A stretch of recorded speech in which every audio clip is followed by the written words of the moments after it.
Olá, gente boa, meus santos e minhas santas.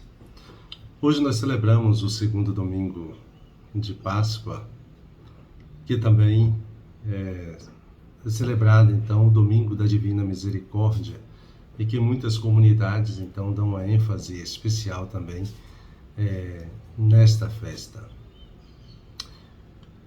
Aqui nós temos, então, a nova aparição do ressuscitado 8 dias depois.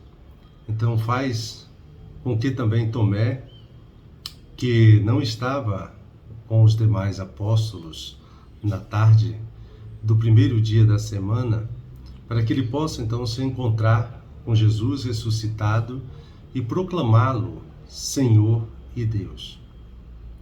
Tanto o encontro pessoal com o Senhor, como aquilo que nós poderíamos dizer quanto aquela comunhão com os outros são necessários para a vida de fé de cada um e também da comunidade eclesial.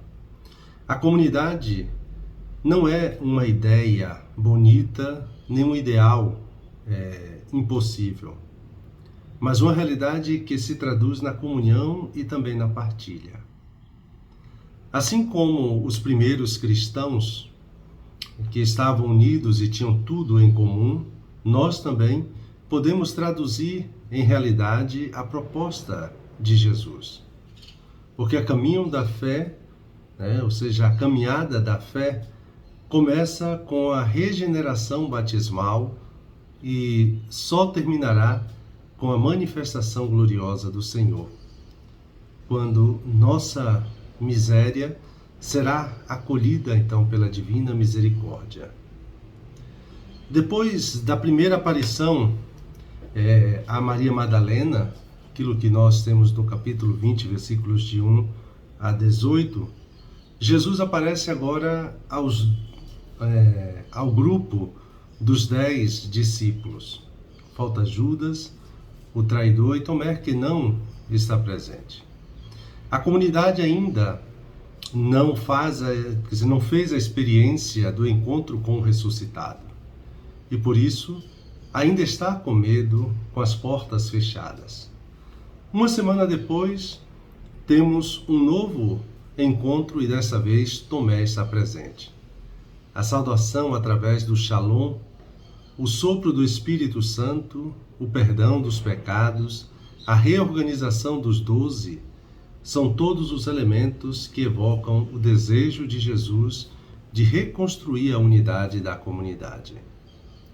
Estamos diante da primeira aparição de Cristo, na verdade, ressuscitado aos apóstolos, como dizíamos anteriormente. Ele os encontra então trancados pelo medo, e estando fechadas as portas por medo dos judeus, do lugar onde os discípulos se encontravam, Jesus entrou. Por medo de serem feridos ou decepcionados novamente, muitos fecharam a porta da sua vida para o amor, para o novo relacionamento afetivo. Por medo de verem seu filho sofrer e, quem sabe, ser morto pela violência do mundo, casais decidiram fechar a porta para a fecundidade, optando por não terem filhos, por medo de enfrentar a vida com seus desafios. Muitos adolescentes e jovens se fecham na ansiedade, no pânico, na depressão, ou seja, adoecimento psíquico. Por medo de dialogar com o mundo, muitos evangelizadores vivem seu ministério fechados em suas próprias igrejas, não levando o evangelho onde ele deveria chegar por ordem de Jesus. A boa notícia é que o Senhor ressuscitado atravessa nossas portas fechadas. Nenhum fechamento nosso o impede de ter acesso a nós e nos ajudar a enfrentar os nossos medos. Jesus entrou e, pondo-se no meio deles, disse: "A paz esteja convosco." Depois dessas palavras, mostrou-lhes as mãos e o lado. Então os discípulos se alegraram por verem o Senhor. A paz que o ressuscitado nos concede nasce da luta. Mãos e o lado feridos da cruz. Dessa luta, então, travada para tornar melhor a nós mesmos e também ao mundo. Essa paz não depende de que as coisas à nossa volta nos sejam favoráveis, mas nasce da convicção de que a nossa vida está nas mãos do Pai. Seus desígnios de amor e de salvação se cumprirão, ainda que alguns acontecimentos momentâneos pareçam negar essa verdade. Talvez muitos se perguntem por que eles não sentem essa paz que o ressuscitado concede à sua igreja. E Santo Inácio de Loyola discerniu que a paz só surge em nós quando escolhemos viver segundo a vontade de Deus. Toda vez que nos afastamos dessa vontade, perdemos nossa paz. Toda vez que alinhamos nosso coração ao que Deus pede de nós naquele determinado momento, voltamos a sentir paz. Além disso, a paz também depende da consciência e do respeito aos nossos limites, o que significa dizer não ao nosso próprio ego e, sobretudo, às pessoas que não respeitam nossos limites.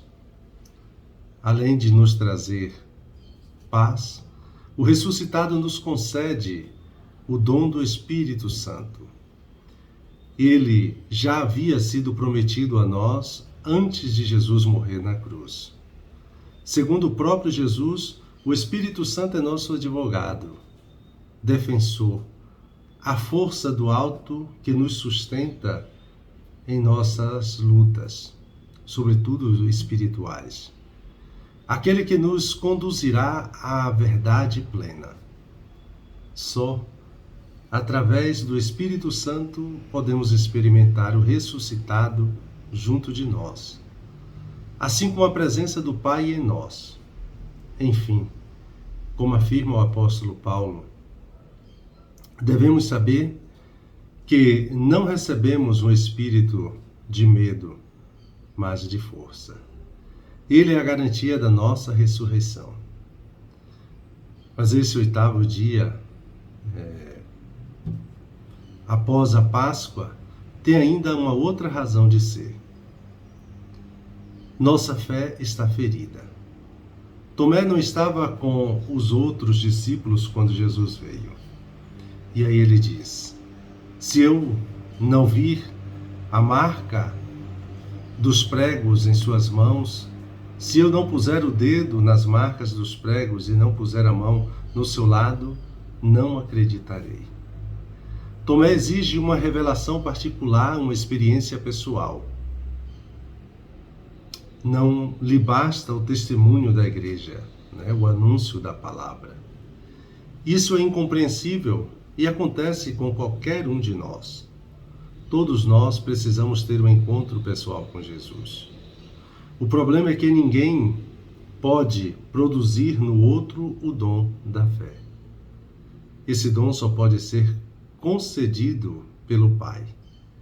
Ninguém vem a mim se o Pai que me enviou não o atrair.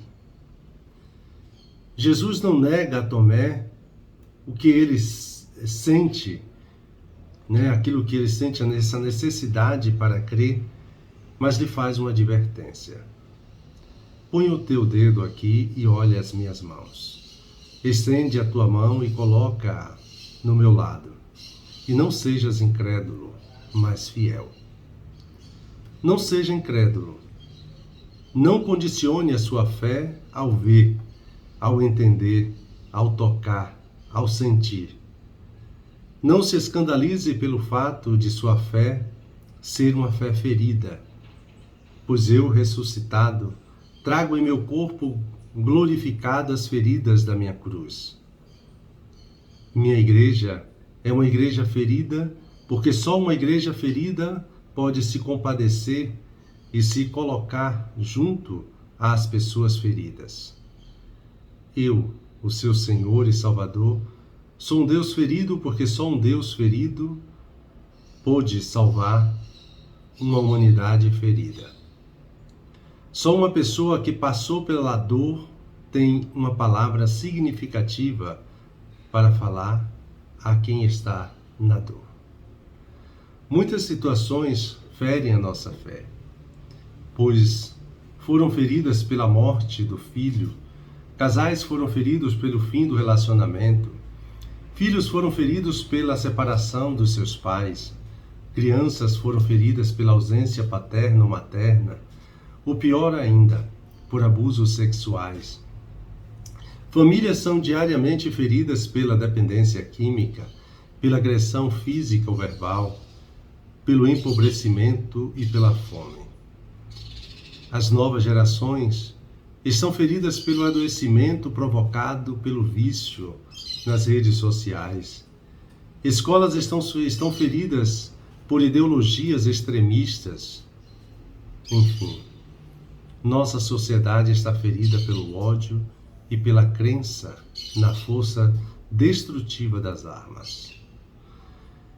Diante das feridas da nossa fé, devemos saber que estamos guardados para a salvação que deve manifestar-se no último dia, nos últimos tempos.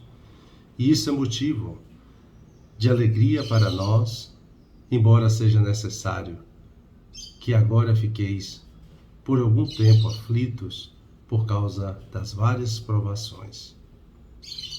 Mesmo sem ver Jesus ressuscitado, nós cremos na sua presença junto a nós. Isso será para vós fonte de alegria indizível e gloriosa, pois obtereis aquilo em que acreditais, a vossa salvação. Por isso, agradeçamos ao ressuscitado por falar ao Tomé que habita em cada um de nós. Além disso, acolhamos a sua advertência. Acreditaste porque me vistes. Felizes os que creram sem terem visto. Não, eu não andei sobre as águas, não andei. Nem pude transpor as montanhas com minha fé. Não, eu não te vi. Como tantos dizem ver. Eu não te senti, como dizem te sentir. Mas mesmo assim, estou aqui insistindo em te encontrar. Vivo, não pelo que os olhos podem ver, mas vivo por acreditar. E eu sei. Sei que tu estás aqui. Sei que estás perto de mim. Jesus, Jesus. Não, eu não achei as respostas que busquei. E ninguém me viu como só você me vê. Mas mesmo assim estou aqui insistindo em te encontrar. Vivo pelo que os olhos podem ver, mas vivo por acreditar. E eu sei que aqui estás. É que Jesus restaura a unidade da comunidade que se havia dispersado no momento da sua morte na cruz. É na comunidade que o Senhor se faz presente, que dá a sua paz, transmite o Espírito Santo e nos ensina a perdoar. Fora da comunidade, nós também corremos o risco da dúvida, como fez Tomé. Ou somos presas fáceis para Satanás, como aconteceu com Judas. A Trindade é a melhor comunidade. Se Deus é assim que Ele quer a sua igreja. Não deixemos que nos roubem a comunidade, nos diz o Papa Francisco em Evangelii Gaudium número 92. Paz, ou seja, shalom, perdão, comunidade, bem-aventurança, são expressões que se unem à misericórdia neste domingo da misericórdia. E dando continuidade ao nosso momento de oração, eu me coloco em oração como de costume, Recolho-me imaginando o ressuscitado ali no cenáculo com os discípulos. Peço aquilo que quero: encontrar o meu Senhor e o meu Deus. E buscando tirar proveito, contemplo as pessoas, quem são, o que fazem e o que dizem. Um santo e abençoado Domingo da Misericórdia para todos e todas.